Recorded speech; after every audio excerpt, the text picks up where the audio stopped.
So what I'm going to do is going to be, got it. I'm going to make this, it's going to be fairly informal. Most of the time I'll just be talking. I've got a few slides where I want to illustrate a particular point, but it's not a sort of slideshow, because in a sense, I'll be telling you about the history of really how my ideas both developed and used research in order to back them up, because I think what I've called it linking clinical experience and research.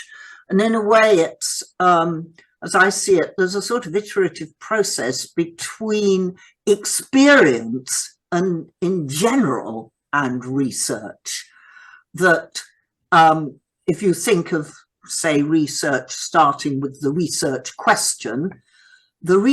question usually arises because somebody has noticed something and wants to investigate it. So that's your first experience, then the thinking about it, and then obviously you've got to sort of tidy it up, make a hypothesis, and then you're going back to ask the real world, what does it say to your hypothesis? What sort of answer will it give? So there's that kind of backwards and forwards. And I think I've probably tended to start off always with a question that has come out of my experience, that I have then come up with maybe some ideas or something, and then have looked for what is there in the research as a kind of resource to back this up. What will enable me to understand it more deeply, and what will also make it possible for me to get up and tell the story, because I will be able to reference all these really impressive sounding people, so that people are more likely to listen to me. So my first bit of experience that got me onto this tack is one that I've mentioned a million times, so I'm not going to go into it, but just refer to it, which was the breakdown of a friend when we were all in our 20s, about 1969,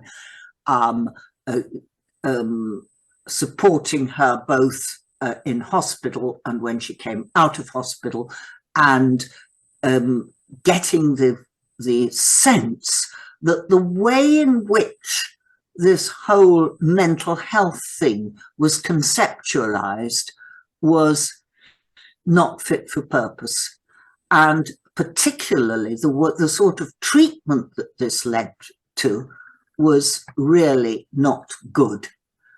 And this was at a time when I needed to change career, so I made a career change. And I think I'd noted other people. I think I was thinking back today, the little cohort of people who studied history together with me.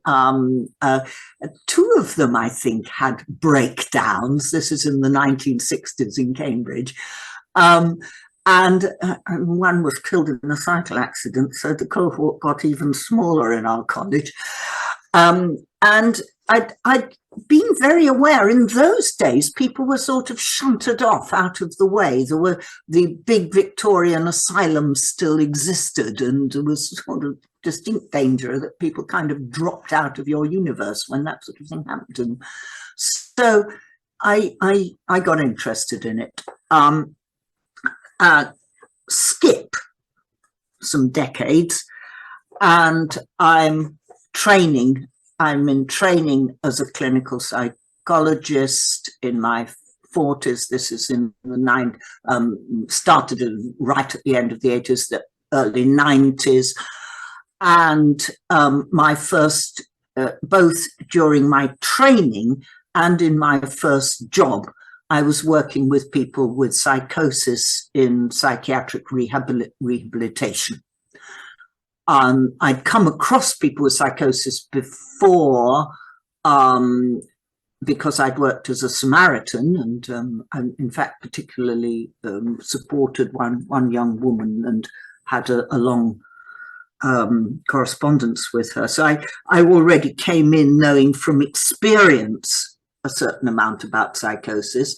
And of course, I was taught all sorts of stuff about psychosis, which I was a bit skeptical about. So I was looking for my own way of understanding. And there was something else that I was interested in as well, because throughout my life, spirituality and faith had been important to me. These were very unfashionable things for an intellectual in the 1960s, but it just, in my experience, these things were important. And I thought I wanted to find out from psychology how psychology dealt with this, how it made sense of it, any interesting research on it, to which the answer was no. So I'd started looking, there were two bits of experience started to come together. There was my experience of a faith connection, a sense of relationship with that which is beyond an interest in unusual experiences, but not terribly unusual ones in my case, certainly an interest in precognitive dreams, all sorts of things like that. Where did this fit in with the scientific picture of the universe that was being presented? And the first bit of theory that I came up against, which I used to make sense of that, was back in the 1980s and 90s. Has anyone heard of Kelly's construct theory? You have. It was fashionable then. Anyway, it's the idea that we think in constructs, that we come up with predictions with. Our constructs are based on our past experience, and they help us to predict what happens in the future, and they sort of constrain where our thinking goes. And my first bit of theory about spirituality was this is beyond the constructs. We can work within the construct system, but human beings have the capacity, the facility to step outside of that. And this idea that outside of the construct system, we don't have a map, we don't have markers, we don't necessarily, we maybe have to make it up as we go along, which could be called delusions. So at this point, I started, the point of the talk that I'm trying to get to, I'd started actually doing therapy with people with psychosis. So I had the privilege of being able to really listen to what people were saying and empathize with what the experience that they were going through. And I came up against certain regularities, because, for instance, you might have one person who says, I'm being invaded by a spirit. I've been taken over by a spirit, and they're speaking through me, or something like that. Another person would say, a satellite is beaming my thoughts into my head and controlling me. And somebody else might say, so what I was doing was looking, what have these things got in common?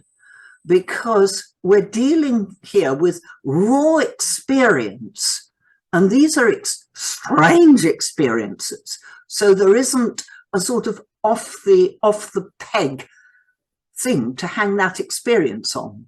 So people will find something or other that makes sense of that experience. And what they will find will probably be something to do with their culture. So if they happen to be a good student of the Quran, it'll be a jinn. Or if they are a modern person into science fiction, it'll be the satellite, etc. So I'm going to share the first of my slides, which is just a sort of checklist of the sorts of experiences. You might have seen this. Oh, here it is. Yeah.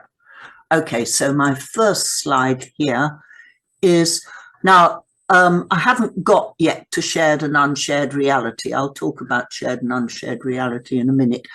But this is just trying to work out, are you in, say, for sake of argument, within the construct system? Are you in sort of generally accepted areas of experience?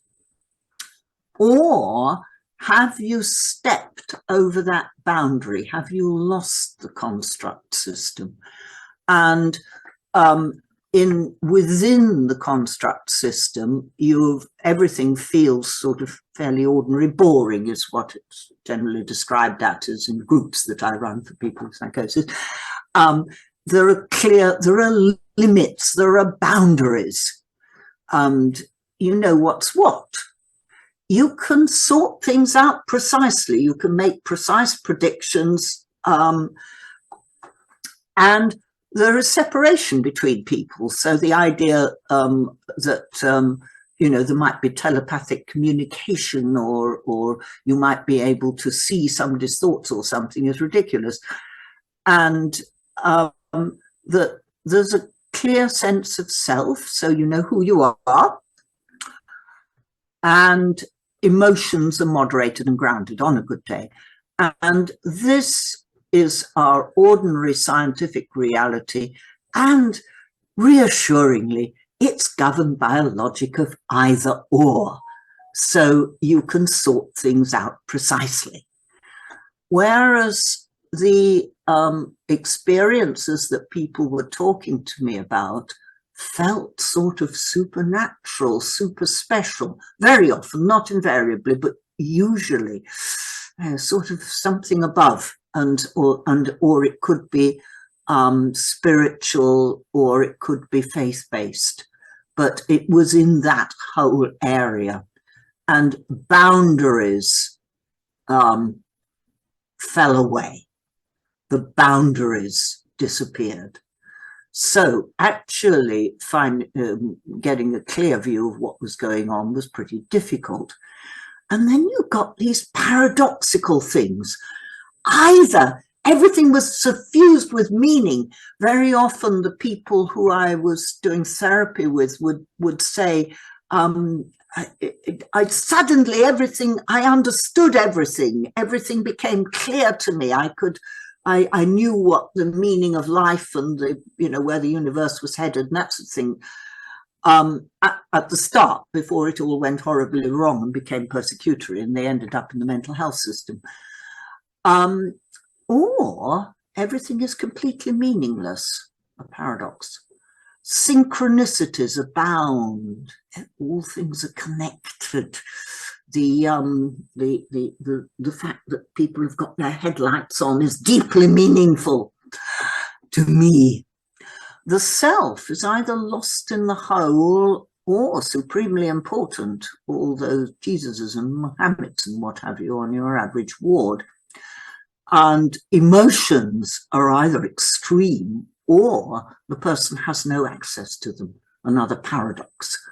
And it's interesting that if you look at the various faiths and spiritual traditions, paradox is a very general thing that repeats. And this reality is governed by a logic of both and. Two contradictory things are simultaneously valid, and we can't get our heads around that. So I was getting a bit of a theory of what was going on here, and it was also really helpful because it helped me talking to people. I could sympathize with what they were going through and how confusing and what have you this was. And I could validate the fact that this is precisely what they were experiencing. But on the other hand, had they noticed that other people didn't see it like that? So this was unshared reality, and helping them to sort out what was unshared and what was shared was usually quite a good place to start. So that moves into enter, probably best at this point. Oh, by the way, I'm not doing this slideshow, never mind. Interacting at this point, about somewhere in the middle of the 1990s, when I was getting into my work. Bit of a backstory. While I was doing my training in, while I was doing my psychology degree in the 1980s, I was trying to get my head around a lot of cognitive experimentation that was illustrating the way that there were different codings in different bits of the brain. There were bottlenecks in what could get through and what couldn't get through. There was different sorts of memory systems. The memory was modular, so you had different memories doing different things. And I was asking this question, I came into it obviously asking this question, what's going on with mental, you know, why is mental breakdown so common? What's going on here? And I had a feeling that all this was absolutely vital and really important, but it was all too complicated and diffuse, and I couldn't really get a handle on it until I came up against interacting cognitive subsystems.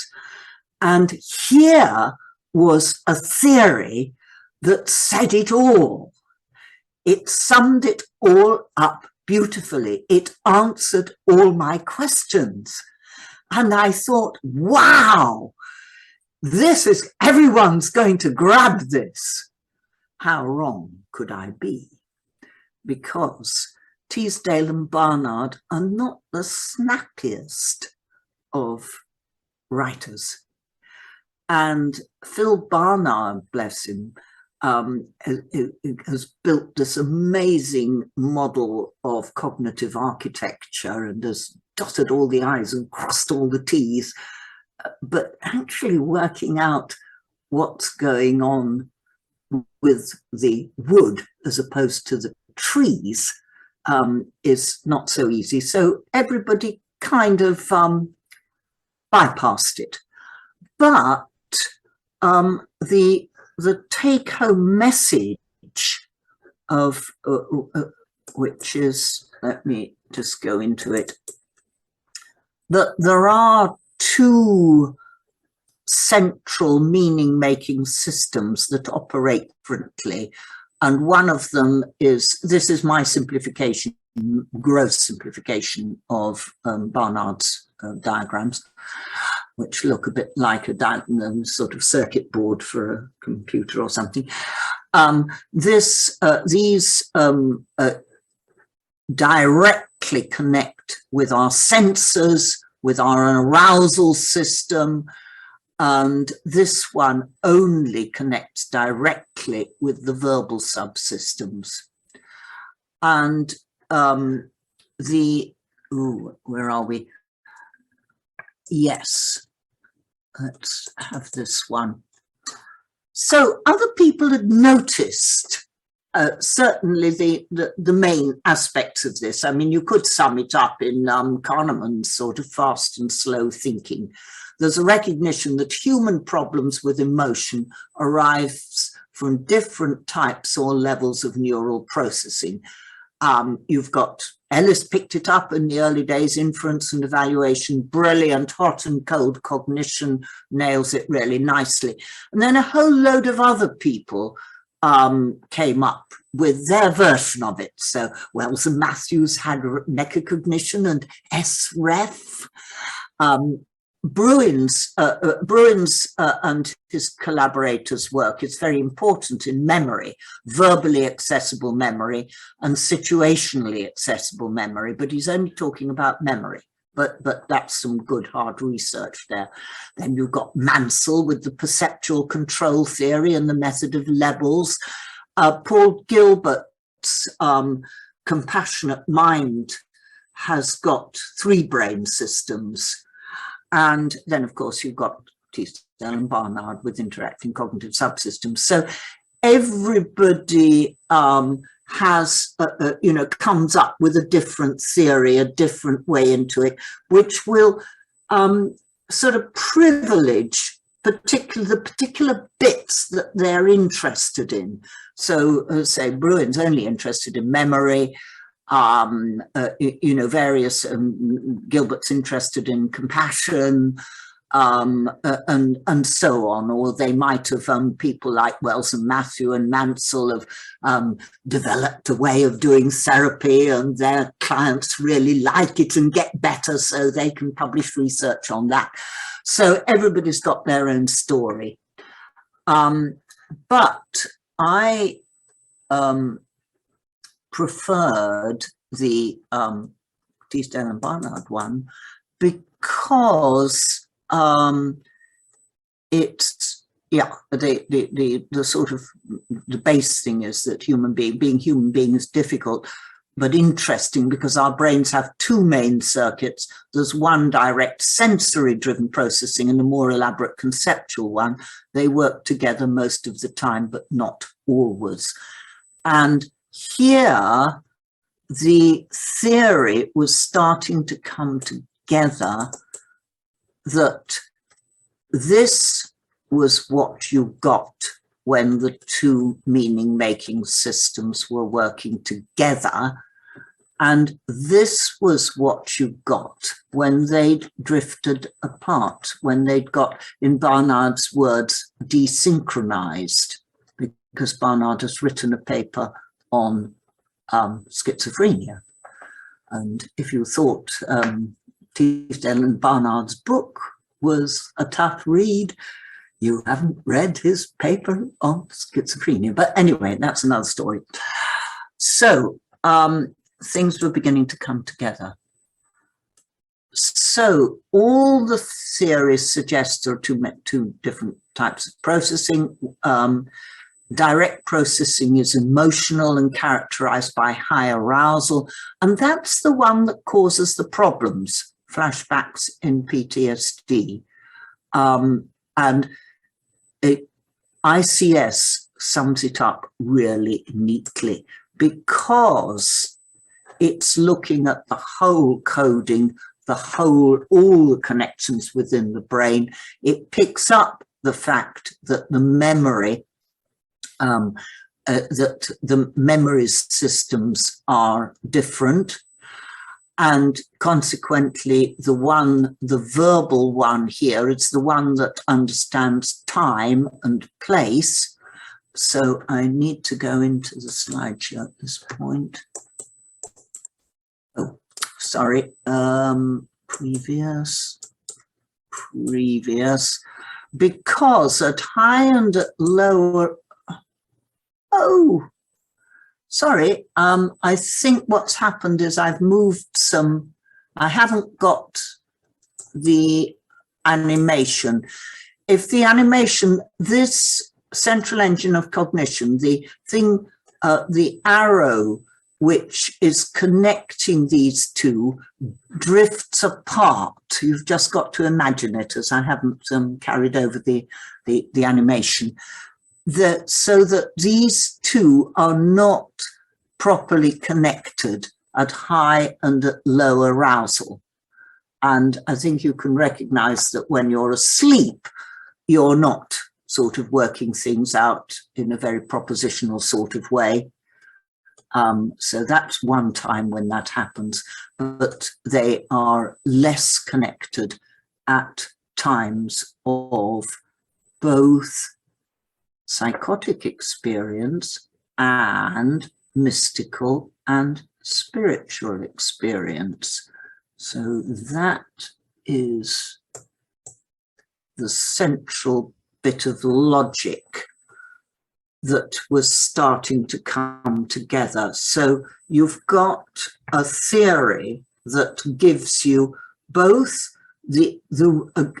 a nice rationale for why the emotional brain will, at times of under stress, where somebody has suffered trauma in the past, they will re-experience it in the present, or in a less extreme way at anniversaries of significant emotional events.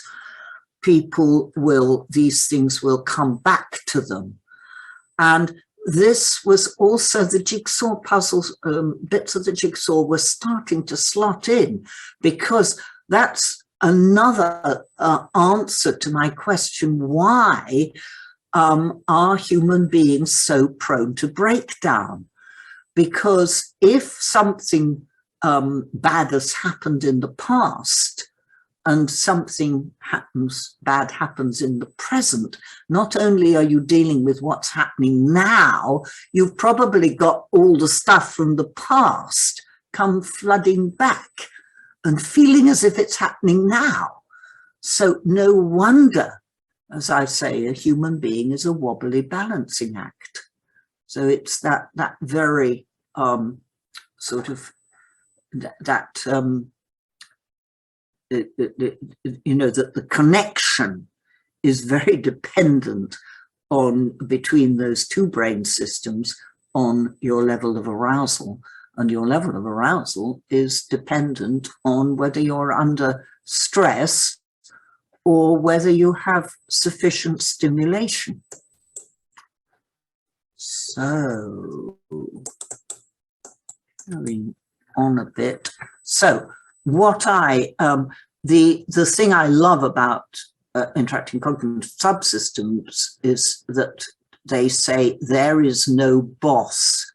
So our whole sense that we're this together self is an illusion, that we are constantly bringing information from one side into the other and to the other side. We're constantly putting stuff together in a process. Most of the time, this is working so smoothly that we're completely unaware of it. Bit like if you think of an animated cartoon, it's really a lot of pictures. The person running is a lot of pictures of all the stages, but because it's sort of run together, it feels like complete continuity. And it's only when, for instance, if we're in a new situation and suddenly realize that, you know, maybe I've said the wrong thing, or I'm about to be excluded from the group or something like that, we might have an uneasy feeling in the stomach. That is what is watching all the time. How are we getting on with the group? How are we managing? If we think about what, you know, how does it feel comfortable? Do you feel joined up and comfortable being you now? Most of the time, yes. Mind you, if you think a bit about our daily lives, a lot of what we do is managing how we feel inside. Can anyone think of things in daily life that might be just tweaking how we feel inside? Any thoughts? Nobody's, I haven't got a cup, but cups of tea and coffee, get a bit more alert, that sort of thing. Listening to music, manage the mood. Just start thinking of all the bits of everyday life, how much of our life is organized as human beings in just titrating that. How does it feel like to be you now? And that is what this this particular theory gives me, which is great, except that nobody else has picked it up much. And there's odd bits of research done on it. And they all seem to pick up a different bit of it too, which doesn't really help very much because it's sort of big and complicated. That was giving me somewhere to come from. Now, at this point in time, in the 1990s, I was, of course, not in a position to tell people, you know, how to do things. I was I was testing out some of this stuff in my work with people with psychosis, testing out, teaching people breathing, bring down the level of arousal. And that certainly seemed to help with, you know, bad symptoms and things. Mid-90s, mindfulness hadn't really sort of hit yet, because mindfulness, of course, is key here. I was talking to people in ways that enabled me to sort of get a therapeutic alliance with them about the sorts of things they were experiencing. But I hadn't worked out yet a way of working, which sort of came more gradually. So I'll just see, because this sort of gives you the what the next thing that changed was coming across dialectical behavior therapy. And dialectical behavior therapy added a whole it added a whole new dimension really to the delivery of therapy, because there was what dialectical behavior therapy said was people who have problems managing emotions, and it was started off with EUPD, so-called, you know, people who have problems with managing emotions, haven't learned. They've had, because of their earlier experiences and the messages they've been given, have not, and their temperament together, have not enabled them to learn how to manage emotions like the rest of us. Do we all manage emotions? Question mark. And as a consequence, you have both a therapist working with the person one-to-one, but you also have teaching, and you teach people how to manage emotions. So that was a new way of looking at therapy, which was interesting. But they also had this diagram which maps beautifully onto the what's it called, interacting cognitive subsystems diagram.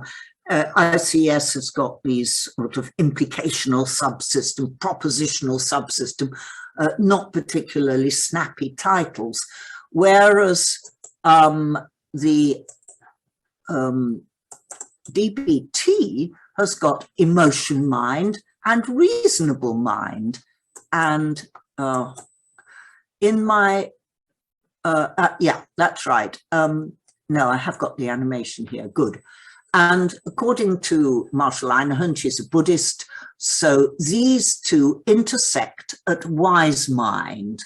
And there is a recognition in DBT that you can't take wise mind for granted.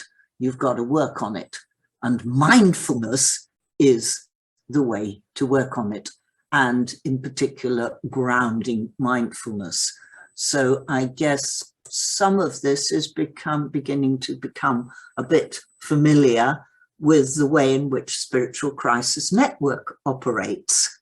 based around getting people to ground in the present, in physical reality, to bring themselves into that wise mind place. Only we don't use, obviously it's no, we don't, we're not going to teach everybody. And I've added onto this lovely diagram, which I sort of share with everybody, added in the emotion mind memory and the reasonable mind memory, because I mean, it's there in Bruin's work.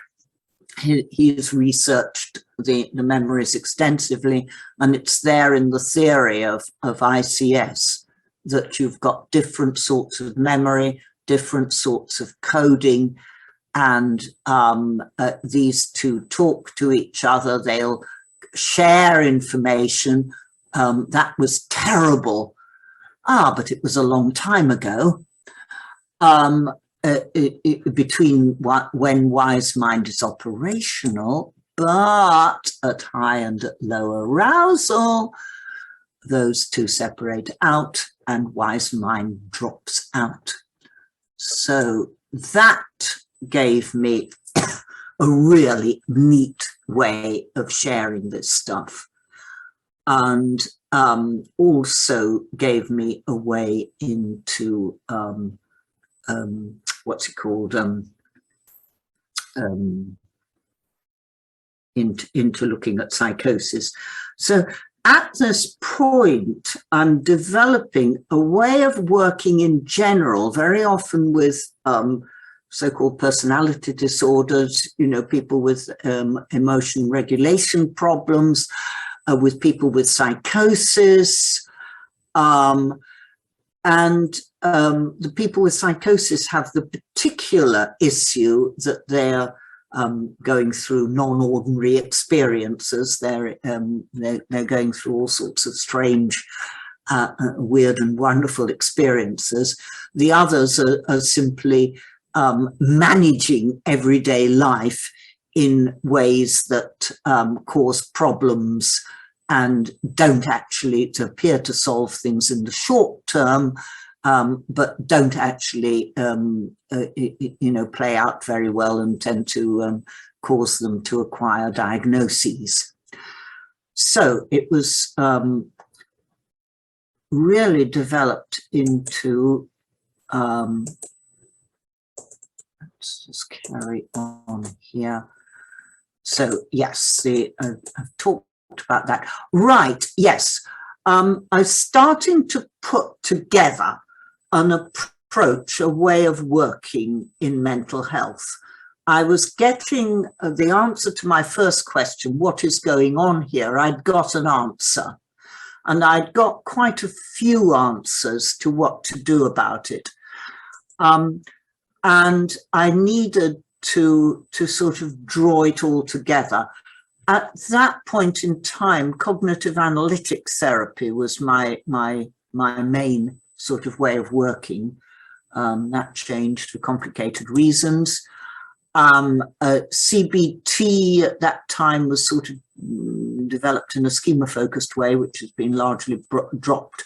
But as DBTs as the third wave approaches, acceptance and commitment therapy and what have you, work. And then the one I haven't put down there is, because it came later, that's I've just sort of put in various slides and places, my compassion-focused therapy, which actually I think DBT and compassion-focused approaches are the two main interventions that I would say I use, because another sort of insight into, from experience of working in mental health and observing what's going on, what I observed was that people who ended up in an acute hospital were on the whole treating themselves badly, that the relationship between the person and themselves was not going particularly well. And starting to treat themselves well and using the standard CBT question, would you say that to a good friend? What would you say to a good friend? How would you treat a good friend? Right. Let's apply that to you. That, which was, as then sort of it's developed in compassion focused therapy, I use it in a simpler way in my approach. So pulling out various other theories and approaches into trying to put something together. So let me just take this one back. Previous attachment theory, the importance of the early relationships in how somebody makes sense of themselves, how they deal with the world, what their expectations are, that kind of thing. Evolutionary approaches, I've already talked about how you might feel uneasy if you're in a new situation and you suddenly feel that you're not coming across terribly well, and maybe the rest of the group would rather like you not to be there or something like that. You're going to suddenly start feeling uncomfortable. And that is because in an evolutionary way, we have been designed as human beings to operate in primate hierarchies. And where we are in the hierarchy is something that we register under the radar as feeling. I mean, if everybody is sort of saying, oh, how wonderful, you'll feel amazing. And if you feel you're going to get kicked out, you will start to feel very anxious and everything in between. So various different theories, all of which will have a research background. They will, I mean, Gilbert is a very good researcher and is, you know, all his stuff has been thoroughly researched.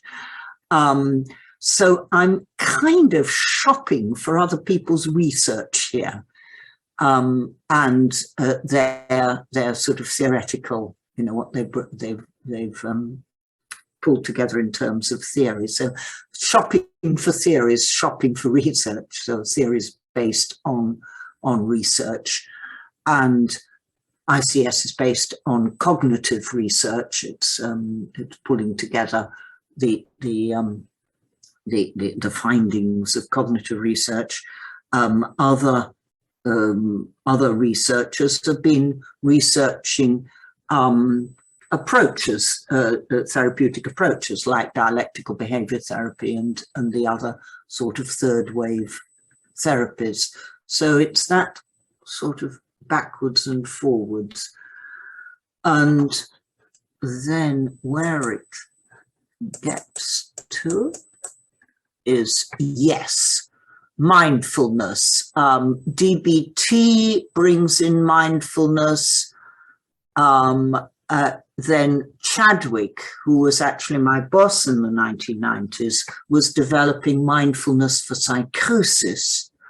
So being able to use mindfulness as I'm allowed to use mindfulness as because it's there in the research, it's been researched by proper researchers,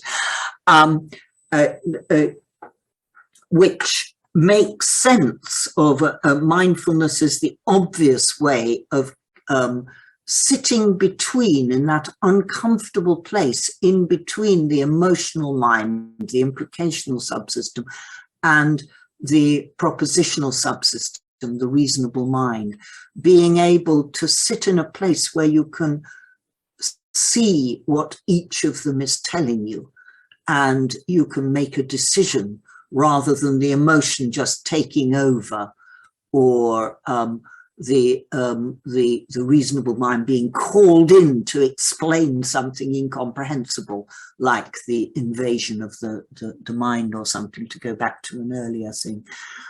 So mindfulness is a powerful, simple tool, and we in SCN, we recommend grounding mindfulness as the first step to taking charge of your spiritual crisis. So that was another bit. And then I got to the point in 1999 when I was in a position to write something.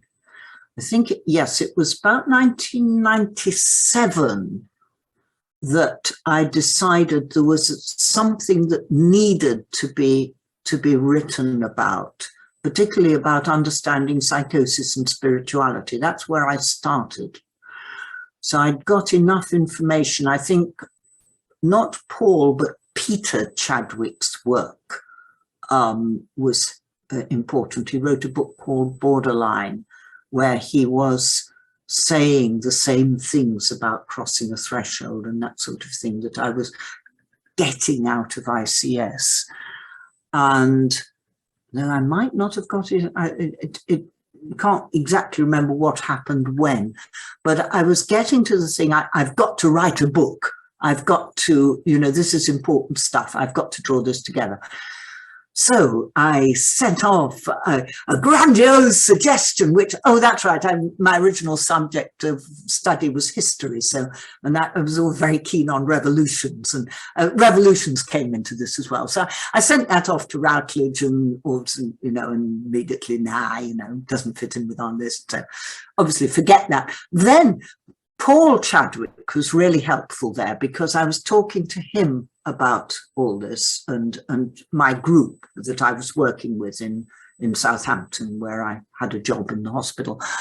And he said, I'd been identifying the research. I'd identified I'll talk about the research in a minute, that I identified Mike Jackson's research. I'd been sort of doing a trawl of the literature, which of course every researcher needs to do. And I'd found people who there was a little bit of research on the overlap between psychosis and spirituality. Paul Chadwick said, investigate Gordon Claridge, and the schizotypist spectrum. So, and go for an edited book. And I took that suggestion. So that was the first. I published a couple of papers before then called things like Psychosis and Spirituality, Finding a Language. And I published Psychosis and Spirituality, Exploring the New Frontier in 2001. So this isn't research, but it is a book, and it did sort of put a marker out there. And a couple of conferences came out of it. And eventually that was picked up by Catherine Lucas, who later got in touch with me, and so on. And that's where, the SCN comes in these strands. So the evidence that I got for this way of looking, I'm now on the psychosis and spirituality. There's also stuff bumbling along about mental health more in general. That's more at the clinical level at this point. So schizotypy, a dimension of experience, and high schizotypy has got good bits as well as bad bits, creativity as well as vulnerability. Then Mike Jackson's research, he was the first one. He did a PhD on the overlap between psychosis and spirituality. And then there was these are people who were supervised by, he was supervised by Claridge. Emmanuel Peters was supervised by Claridge. And then Emmanuel Peters set up a research. She's in South London and Maudsley, SLAM. You don't get more respectable than that. She set up a research group that was looking into people who had the sorts of experiences that would get you a diagnosis of psychosis, but who found other ways of dealing with it, or didn't label it in that way. And there's a very interesting and very telling strand of research there. Emmanuel Peters, in the first book, it was Mike Jackson, Gordon Claridge, Emmanuel Peters. Then for the second 2010 edition, Consolidating the New Paradigm, Caroline Brett, Charlie Heriot Maitland, who was in SCN for a while. These people show that the way in which an individual makes sense of anomalous experiences makes the difference between whether they result in diagnosable mental health difficulties and whether the crisis is short-lived or persists and recurs. And I think it was listening to what you call, we're getting up. Is it? I'm running out of time, aren't I? But I'll wrap it up in a minute. I haven't really allowed you time to talk.